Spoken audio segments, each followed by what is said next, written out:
Chapter 12. I'm almost there. Searching for the music between the music. Trying to find the notes between the notes. He walked into a dream that wasn't his, but hers, and hers alone. He stood at the edge of her dream, and with such detailed, perfect illusions, he watched as she danced her pain away. He felt his heart ache as he watched her dance. She moved like slow smoke spiraling to the sky that would return to the ground and gain a beautiful, graceful body. And the spiral dance would begin again, and she would return to the sky.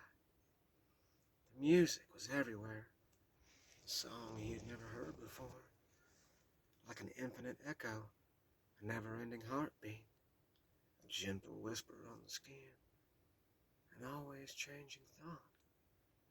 The music spiraled around in his head as her body did the same to the sky. He stood at the edge of this song, and he felt this moment was not meant for him, and so he faded from the dream and into the beginning light of the waking day. Thunder greeted him as he picked himself off the floor, and Zombie walked down to the kitchen.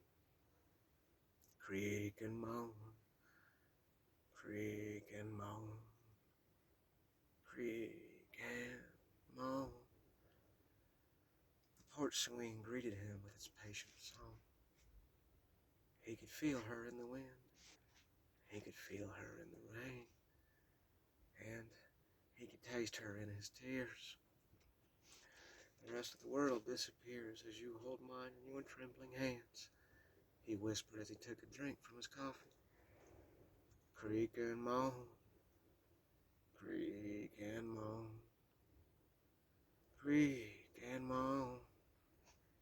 He grabbed the journal and pen beside him. It is a wonderful feeling to share someone's company. It is a horrible, terrifying burden to have them. Setting the journal down, he looks out at the yard. A war zone of madness and destroyed creativity. He shook his head. Oh, this was not good. He glanced over at the porch and saw the paint everywhere. Oh, this was so not good. When he moved in, they had an agreement.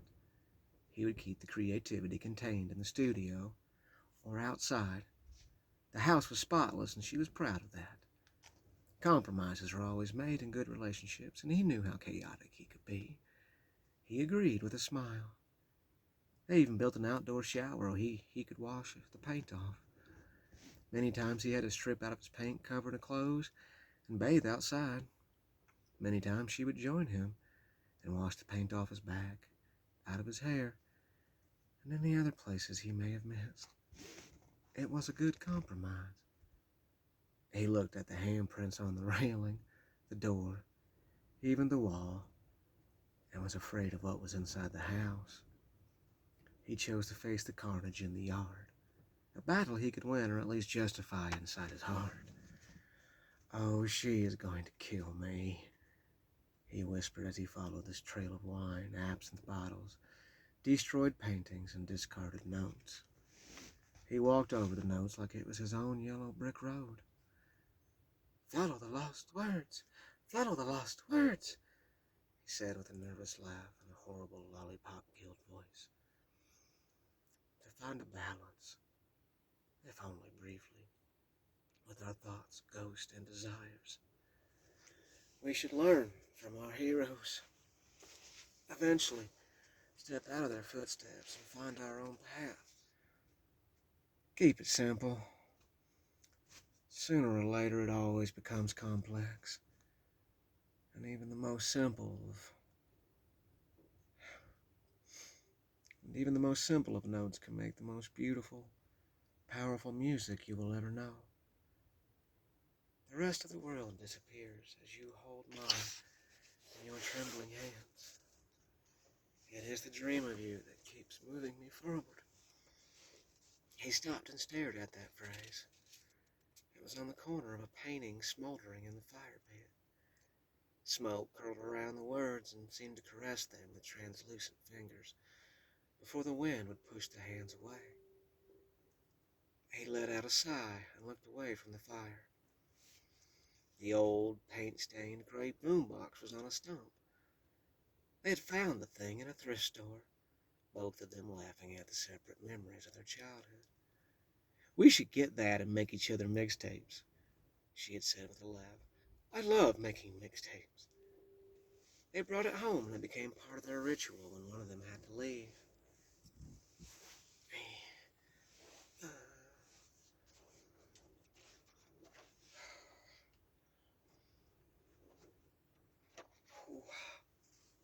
He pressed play. "Still, there's something you should know that I could not let show. That fear of letting go. And in this moment, I need to be needed. With this darkness all around me, I like to be liked.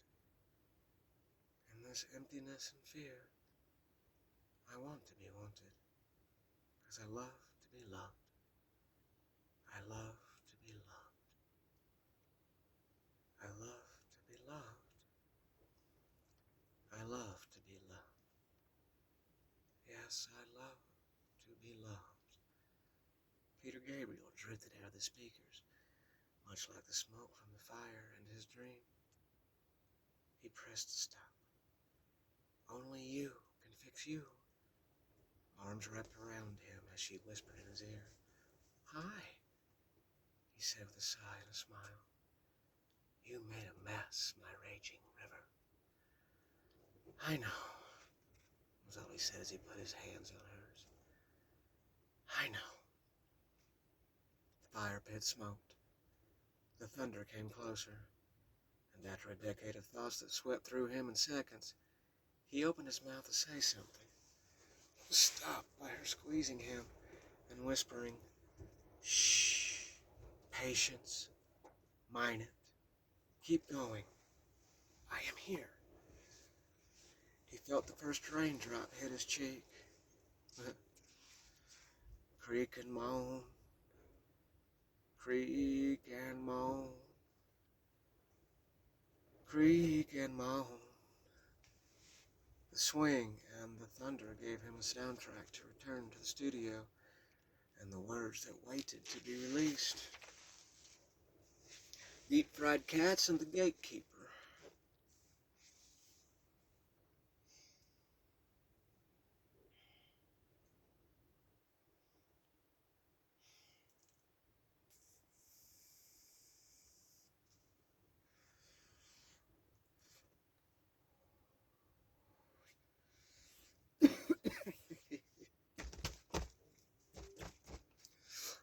Every fucking time. Damn it.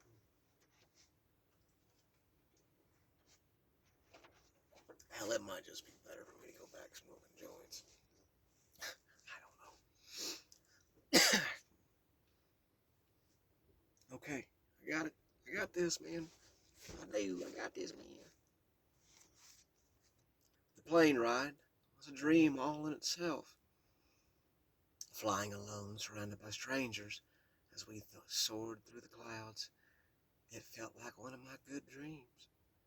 Soaring above all thoughts and fears, I was heading to a new place, a new chapter, and a new beginning, and I know I had a smile from ear to ear. The plane landed, and one of the stewardesses, yes, that is what they were called back then, walked me to greet what I thought would be my Uncle Robin. Instead, there was an older man with big gray sideburns, combed back pompadour-style hair, rhinestone shirt, blue jeans, black boots, and a smile as big as a happy horse in a field of spring grass.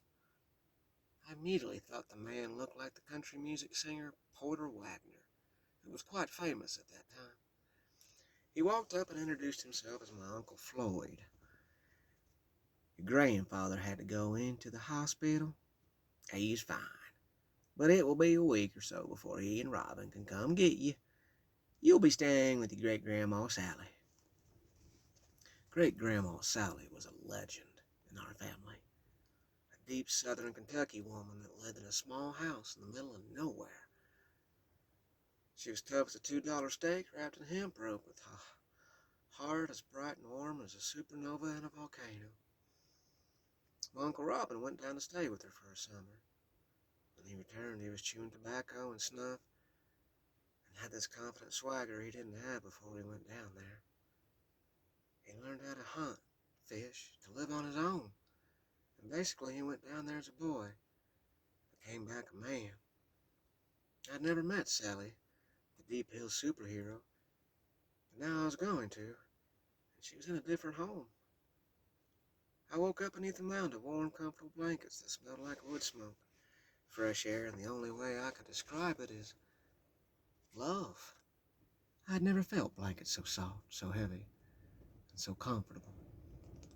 There was the smell of coffee, baked bread, and muffins, and my stomach let out a growl like a tiger in the water as I felt a weight at the bottom of the blankets, moving up towards my chest. My first thought was rats. This is going to be one of those nightmares, isn't it? But there was a purr. Better than rats. Hello, kitty, I said as the cat walked up my body and poked its head out of the blankets. You been there the whole night? The purr grew louder and the cat plopped on my chest. The cat kept purring as I picked it up and crawled out of the bed. Sorry, but we have to find a bathroom. I kept the cat in my arms and followed the smell of coffee, hoping it would lead to a restroom. I walked down 3 flights of winding stairs and finally into a giant kitchen, where a woman was sitting at a table drinking coffee. She was scratching some notes on a food-stained yellow legal pad and humming along to a radio on the kitchen counter. She was solid. Everything about her was solid. She was not a big woman, nor was she small. She looked to be anywhere from 70 to 100 years old, and she was definitely a woman you did not mess with. She was wearing a giant moo-moo type nightgown that was blue as a clear spring sky, and her feet were bare and they looked tough as leather. I was betting those feet had not seen shoes in a long, long time. Her lips stuck out like it was a swollen, as it held this largest amount of snuff I'd ever seen. And she had a smile. It was a warm smile. And seeing it, I instantly relaxed. She stood up, and I guess a part of me was expecting her to move slowly, like I thought someone her age would. She was graceful in a very patient, I am in control sort of way, and she used her bare foot to slide a stool over to the counter in the center of the room.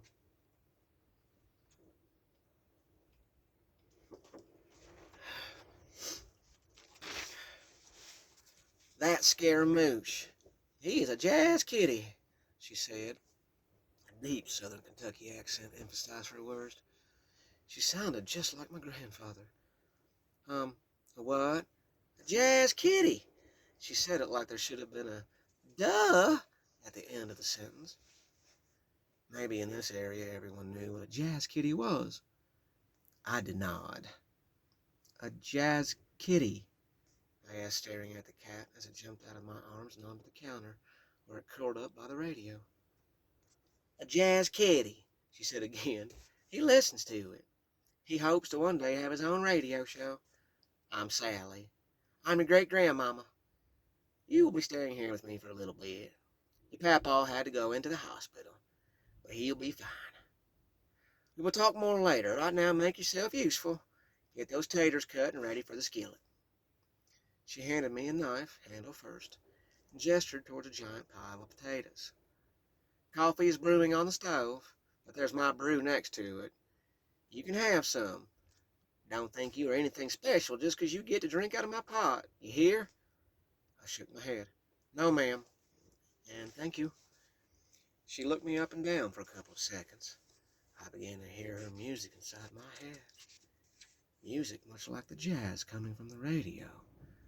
Soft and strong with the feeling that it would go on that way forever. She was waiting for me to say something.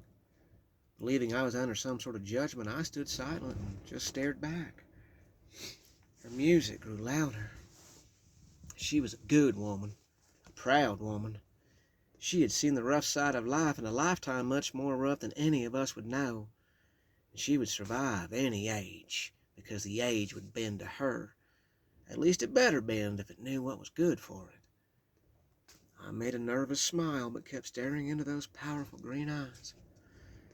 After what seemed like a lifetime, she nodded and said, "Come with me." I followed her out of the kitchen and down a very long hall. On both sides of the walls were coffee mugs from hip level almost up to the ceiling. All kinds of mugs. Some looked really old. Some looked brand new. One mug had a child's handprint and the words, "I love Grandpa." Another mug had a crazy-looking cat with its hair all a mess and the phrase, "I hate mornings." There was every coffee mug imaginable on those walls. Sally reached up and grabbed one at the top right by the front door. It had once been white, but years and years of coffee being drank from it had stained it yellow. On the outside was BC, the old comic strip character, riding a unicycle. The rest was worn away. "This is the Wall of Dreams. People who earn it get a mug on the wall. This one was Kyvan's. He got it when he was 7 years old. A gift from his daddy. He drank from it every morning before he went out and worked in the tobacco fields. Drank from it every day, till he went off to that damn war." She looked away for a second. I began to reach for the mug. She held the mug away from me. "You have not earned it." I smiled. "Yes, ma'am." "Manners. Well, good. That's a start." She put the mug back up on the wall. "Maybe one day when you can reach it, the mug will be yours." She nodded to a table of mugs. "You can go through those mugs till maybe one day you earn a spot on the wall." I grabbed a mug and we headed back to the kitchen, where I poured a cup of what was hands down the best coffee I'd ever had in the short time I had been drinking coffee. If I was struck dead at that moment, it would be a good death, because the last memory I would have would be the taste of that coffee on my tongue. I must have shown the enthusiasm on my face, because Sally let out a chuckle. "You coming back to your granddaddy probably saved him. That cancer had a hold of him real good and tight." She hovered over a spittoon on the floor and dropped a long black stream of spit into it. That thing was huge in her mouth. You hear that spittoon, man? Ugh. She hovered over a spittoon on the floor and dropped a long black stream of spit into it. "He needed a reason to live. He now has it. I wonder if you understand that. You both need each other right now. I don't know what happened when you were with your mama. I don't want to know. She is a good child. That is just it. She is a child. Children having children is always tricky business. But I can see whatever happened to you. It hurt you. That much is clear. Best thing to do is work it out of you until you're too tired to think about it anymore. Does that make sense?" Another long spit into the spittoon. Without hesitation, I nodded. For the first time in a long time, I felt something besides despair. I felt hope. And hope is a great feeling. She took a deep breath, clapped her hands, rubbed them together, and headed back to the kitchen. "Now we have mouths to feed, and they ain't gonna get done standing in a hallway feeling sorry for ourselves. Suck it up. Now you don't stay for free so get to those taters." I nodded and followed her back into the kitchen. I cut the taters in silence, listening to Jazz and Scaramouche, the jazz kitty, purring next to it. And after all the taters were cut, she dropped an apron full of garlic on the counter.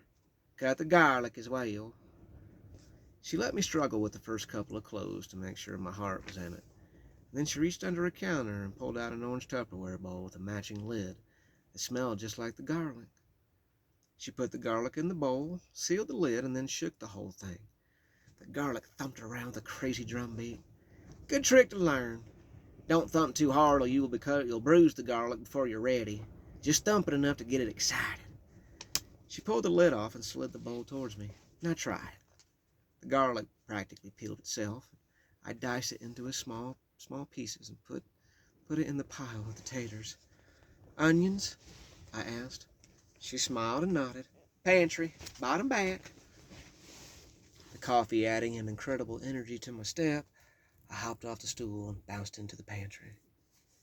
She didn't tell me how many, but I grabbed 5, thinking that would be an equal amount with the taters and garlic we had.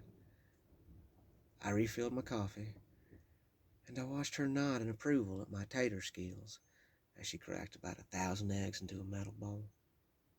Who taught you how to fry taters? Sally asked as she slid the eggs to the side and wrote something down on a chalkboard she had on her lap.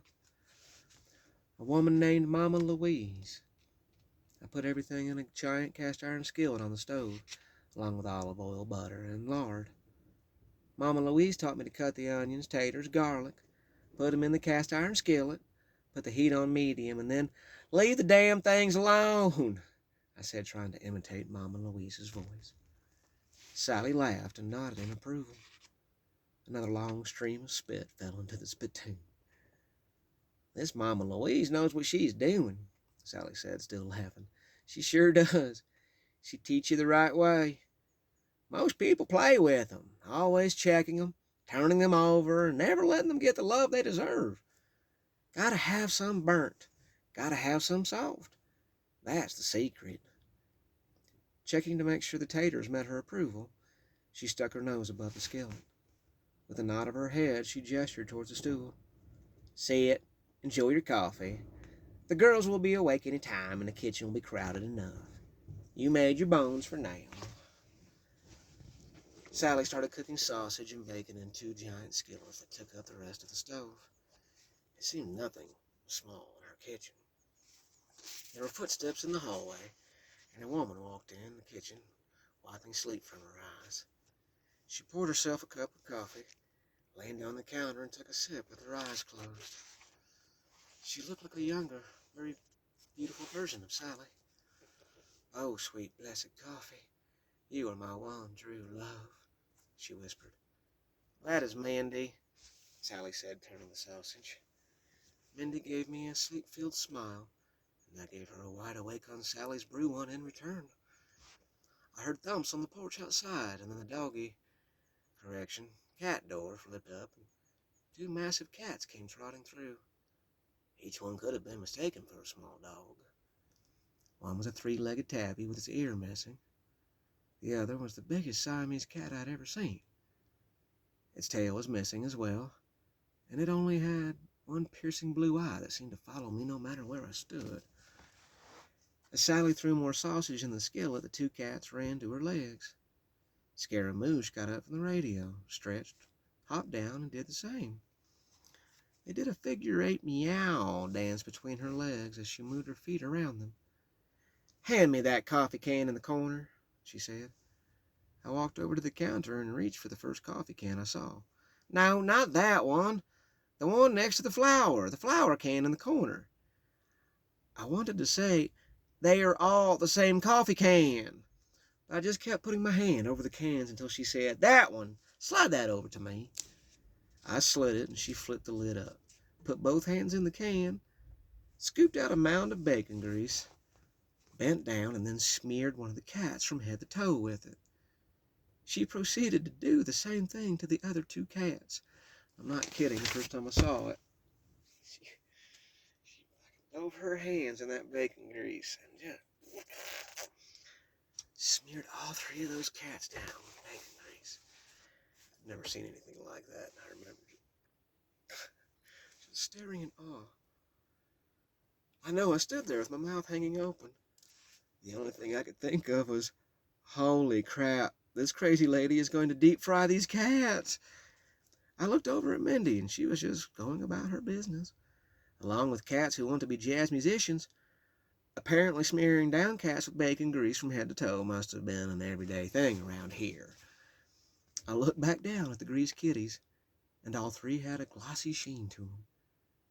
And each one took a separate corner, where they plopped down and proceeded to lick themselves clean. I looked up at Sally, mouth still open.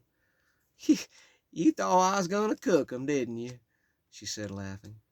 That keeps 'em from under my feet when I'm cooking. Any other time they are out catching mice or rats. or listening to jazz. Still laughing, she spat into the spittoon and emptied out the big wad of snuff in her lip. We are close to the river, so we get all kinds of varmints. The cats are good hunters, and the fat shits know it. So I bargain with them. This is the bargain, she said as she washed the bacon grease off her hands. I stopped to think about it. It was quite freaking brilliant, actually. When the cats were done, Scaramouche hopped back up next to the radio, and the other two cats went out the cat door. When everyone moved out of the house, she had so many rooms and such a big kitchen, Sally decided to start feeding some of the neighbors who were too busy farming or working to do it themselves. A kind heart turned to a busy restaurant and a constant house full of people, which was probably Sally's intent in the first place. Sally had a reputation of not putting up with any shit, and the restaurant sort of became famous for that.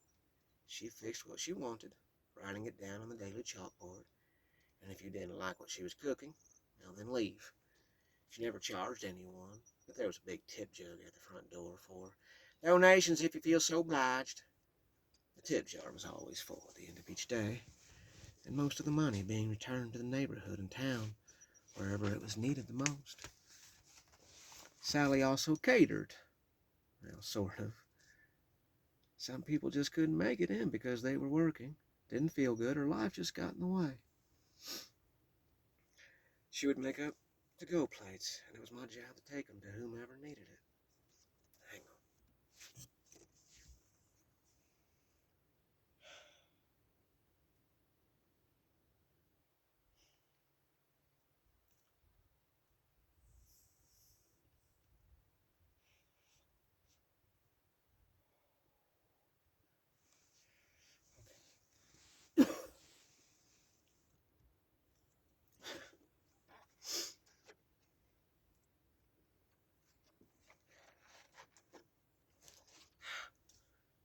Okay.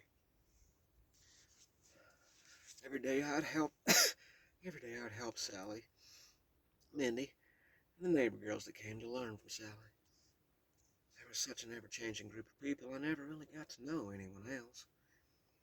After helping out in the kitchen and the breakfast rush began, I'd be sent on several catering runs.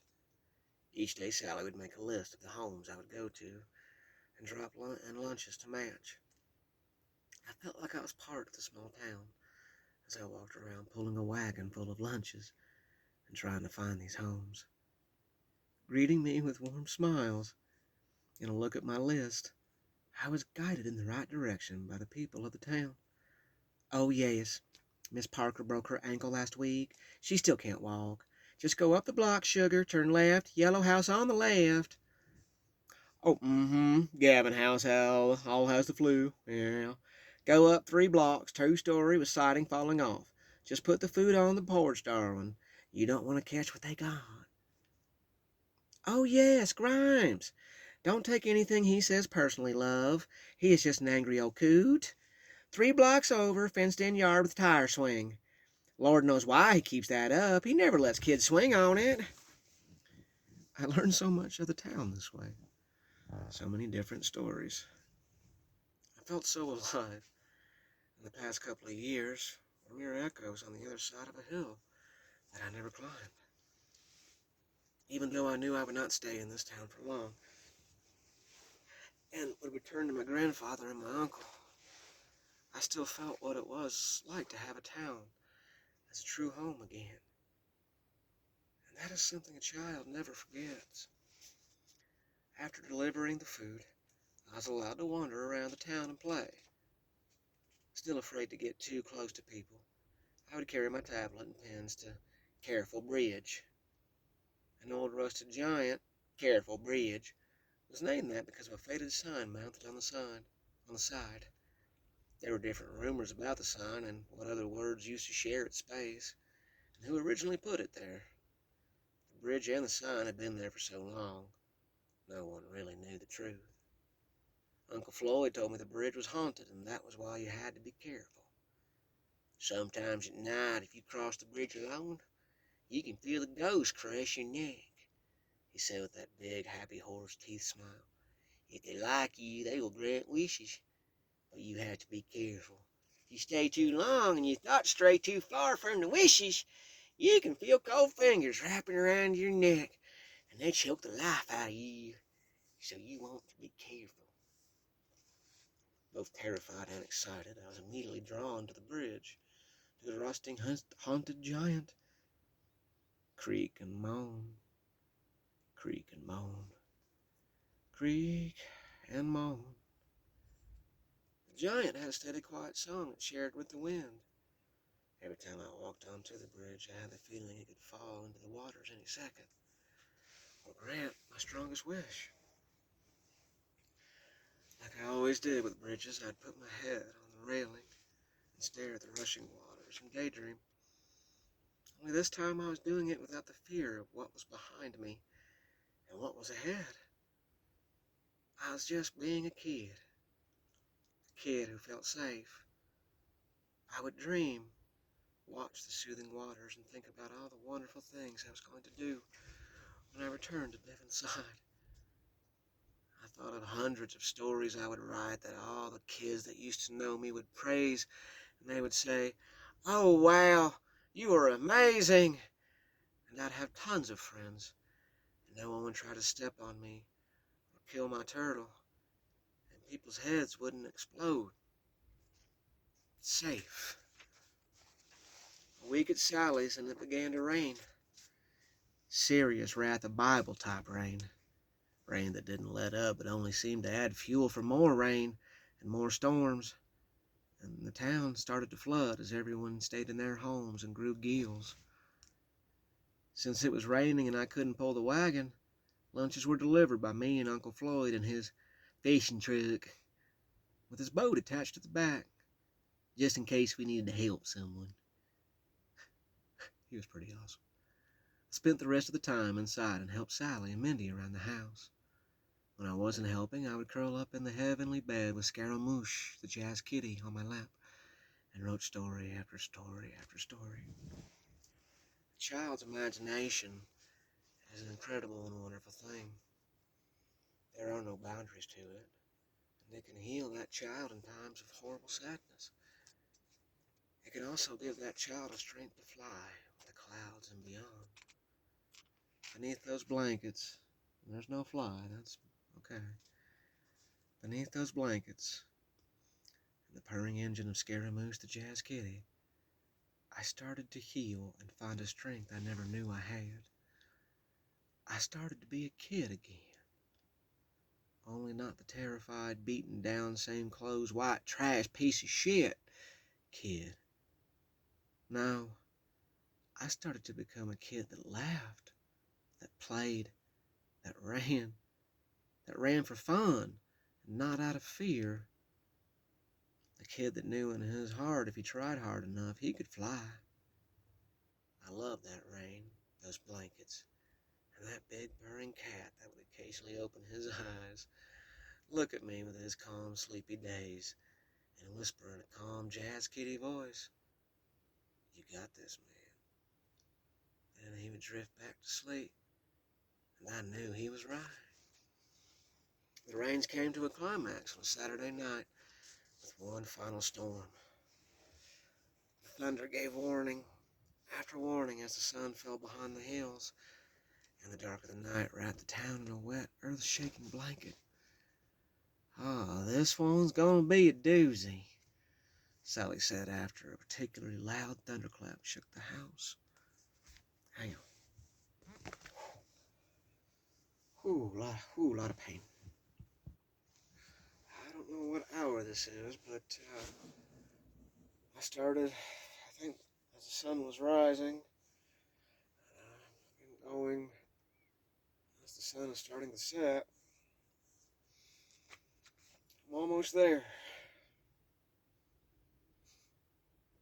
There's a lot of happy memories now. There really is. I forgot that for the longest time.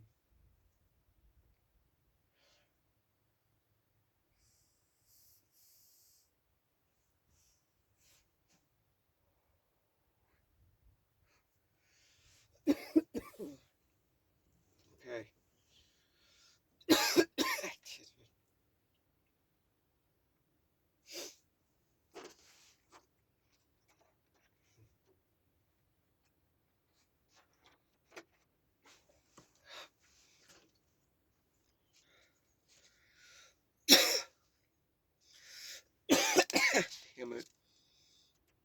having such a deja vu.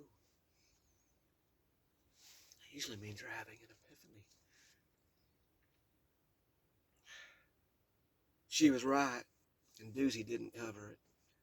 Sally lived in one of the higher hills of the town, and all that night people started filling up the rooms as their homes filled up with water.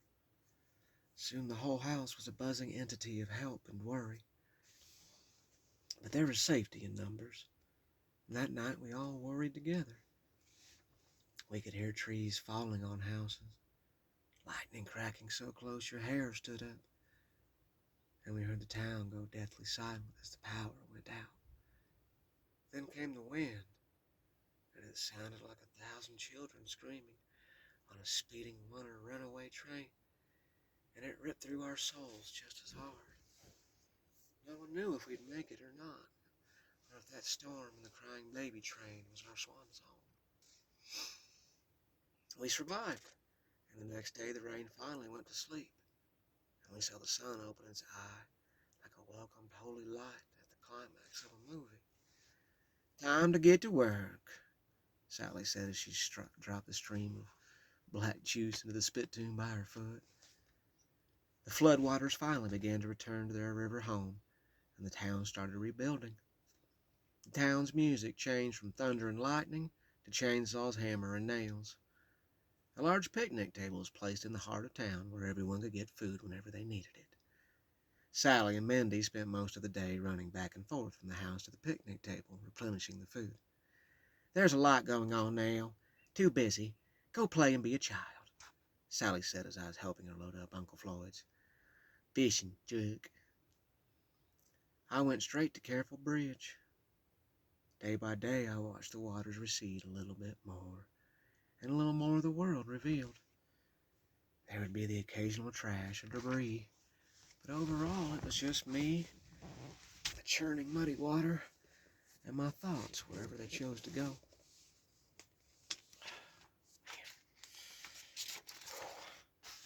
Okay, I got this.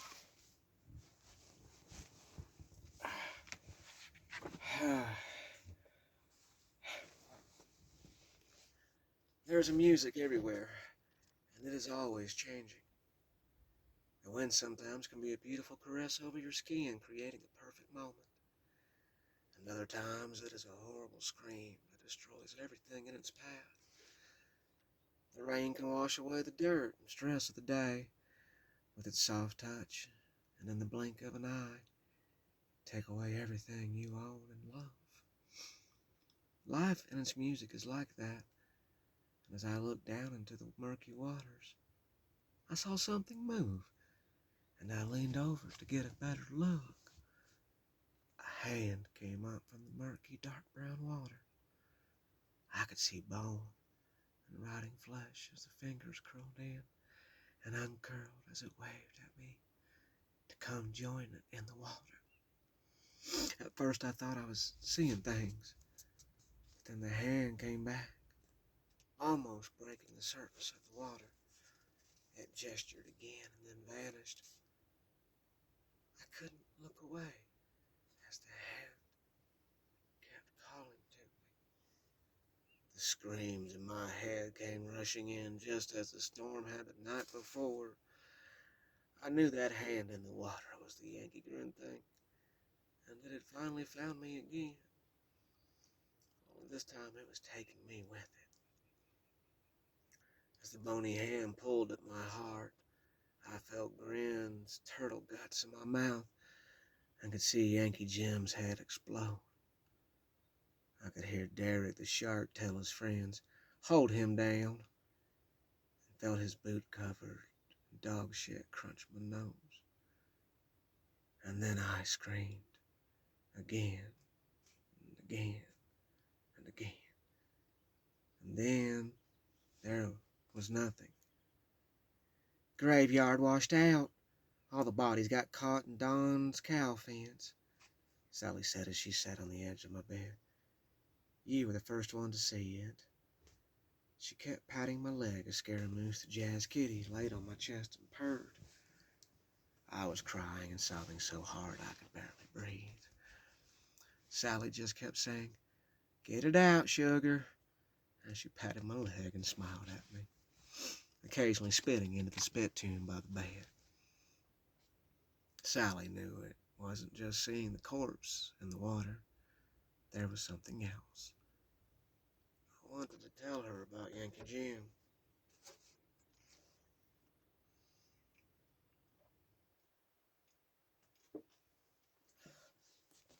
And I wanted to tell her of all the beatings of the turtle. I wanted to get it all out, but it wouldn't come. It just went deeper inside of me, and I just kept staring at the wall, crying. I'm sorry, Sally said. I'm sorry for everything you have been through and everything you're going to go through because of it. But our family is tough as a $2 steak wrapped in hemp rope. Both sides, your grandma and your grandpa. So you may have a couple of scars, but you will make it just fine. She picked up Scary Moose, the jazz kitty, off my chest and scooted closer. Now sit up and listen to me. I did. Sometimes what look like monsters are not monsters. They are just not beautiful, that is all. Sometimes those monsters are there for a reason. Sometimes they are angels. Now you listen to me, little storyteller. She shook my hands in hers. Man, do I remember this. And gripped them tight. Could just see the whole room.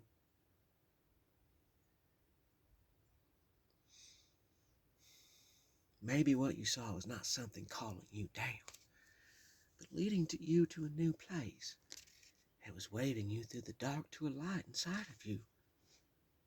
I sat up even more at that. Maybe that hand was calling you to a new life, and for you to leave the old one behind. Perhaps it is a gatekeeper, a very lonely gatekeeper at that, because it can never go to the light. It is stuck in between and can only help others. Maybe if its story was heard, that gatekeeper's job might be a little easier. Now, if I was you, she handed me my pen and journal, I would write a story about a magical bridge to a new world and its lonely gatekeeper. The bodies were recovered, and the bridge was back to its normal self, if not a little more proud because its legend had grown. Pop was back home, and at the end of the week, my Uncle Robin was coming to pick me up and take me back to Devon's side. I was so excited and sad at the same time. I was going to miss Sally, Mindy, Floyd, and even the bridge. I also didn't have the story even close to being written. I just didn't know what to write. And to be honest, I was still scared. Seeing a dead person's hand calling to you really will mess you up. But I wanted to make Sally proud. I was trying to face that fear. I told Sally I would have the story done before Robin arrived.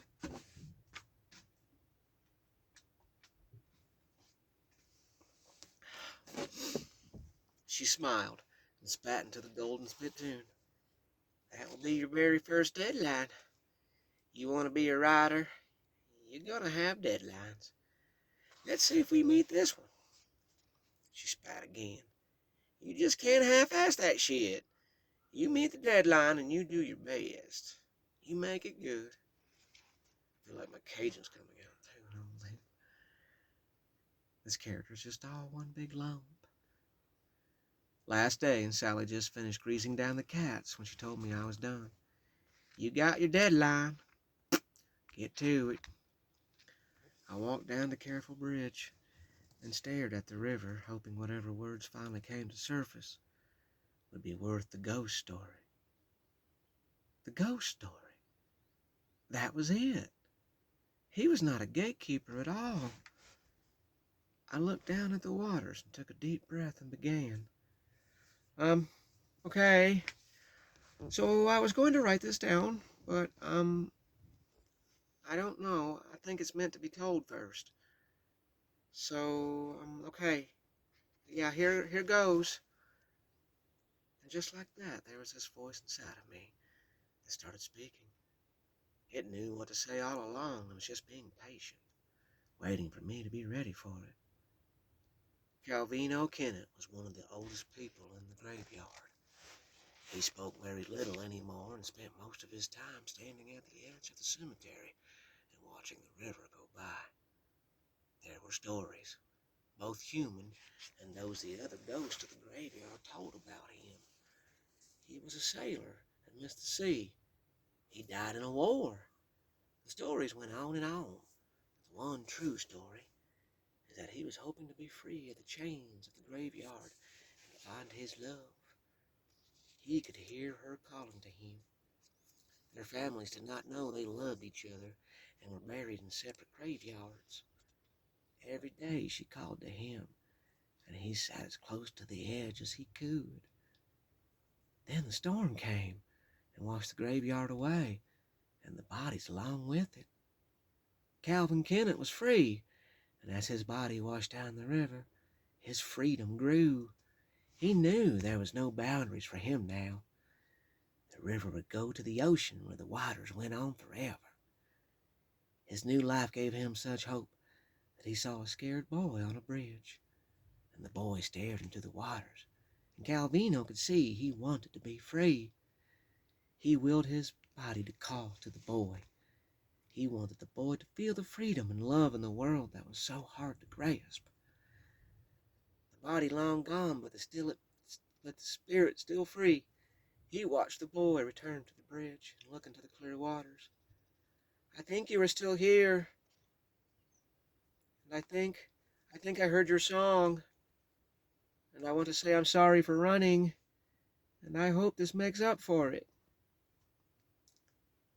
I grew silent then and just listened to the waters. A wind picked up and blew across the bridge.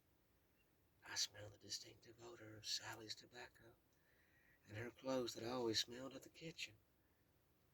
I turned to see her smiling at me with that big wad of snuff on her lip and a couple of tears falling down her cheeks. Well, I do believe that will do just fine, she said. She came up and hugged me then. You made a ghost and a great-grandma proud today. She ruffled my hair and spat on the bridge. Robin is here. It's time to head home. For the first time in a long time, I was actually saying goodbye to all the people that had become friends, instead of Mom and I running away in the middle of the night. There were tons of kisses and hugs and comebacks. It hurt to leave, but I was so excited. I just kept laughing and crying.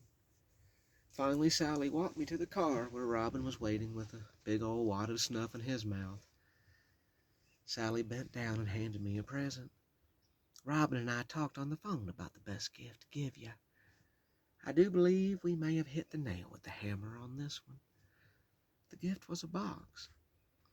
I opened it to see a new journal, a new pen, and the BC coffee mug that my grandfather drank from every day before he went out to the tobacco fields. Next to all of that was a single green Lincoln log shingle. My magic was back.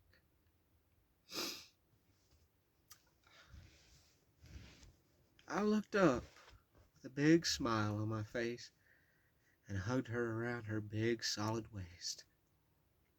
You get on now. When your granddaddy feel good enough, you all come back and see me. Can't see to read the rest. These are good tears, actually. These are not tears of brains and turtle guts on your face. As Robin and I left, we went over a careful bridge. And I swear I heard a song of two people being together after a lifetime of being apart. Alright, chapter 13 is next. Oh, man. Whew. Okay.